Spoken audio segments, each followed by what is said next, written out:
দর্শক, আমাদের নতুন দোকানে ডেকোরেশনের কাজ চলতেছে আলহামদুলিল্লাহ। হ্যাঁ, ডেকোরেশনের কাজ চলতেছে ভাই। 20 তারিখে করতে পারবো না, বাণিজ্য ছাওয়া রামু।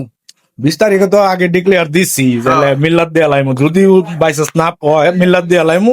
এদিকে যদি রং টং 1-2 দিন পিছায় যায় সমস্যা নেই। মিলাদ দিয়ে আলামু। হ্যাঁ, মিল্লাত দিয়ে দিন। ঠিক আছে, চলেন সামনে দিয়ে হাই আপনার করে। আপনারা তো জানেন না দোকানটা কোন জায়গায়, জানেন? জানেন না? আহেন, সামনে আহেন, সামনে আহেন। ডাইনে মতিঝিলের রাস্তা, ডাইনে হচ্ছে মতিঝিলের রাস্তা, আর এটা হচ্ছে দোকান আমাদের, ঠিক আছে? এই যে এটা হচ্ছে মতিঝিলের রাস্তা, এই যে মেট্রো রেল স্টেশন কমলাপুর। এই দেখেন, এদিকে আহেন, এদিকে আহেন, এদিকে আহেন। মেট্রো রেল স্টেশনও দেখছেন? হ্যাঁ, এই মেট্রো রেল স্টেশন, এটা হচ্ছে কমলাপুর মেট্রো রেল স্টেশন, এটা নির্মাণ হচ্ছে। এই যে দোকানটা হচ্ছে, এই যে আতাবায়ের তেহারি দোকান ছিল আগে। হ্যাঁ, এটা আতাবায়ের তেহারি দোকান ছিল, এটা এখন হচ্ছে আপনার আমাদের ঘুড়ির দোকান হচ্ছে।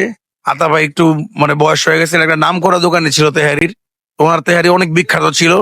তো আমরা ওই, উনি একটু অসুস্থ হয়ে গেছে, এর কারণে কইলো ভাতিজা দোকানটা চালা। তো এই আলহামদুলিল্লাহ আমরা বাইগা টাইগা নিছি।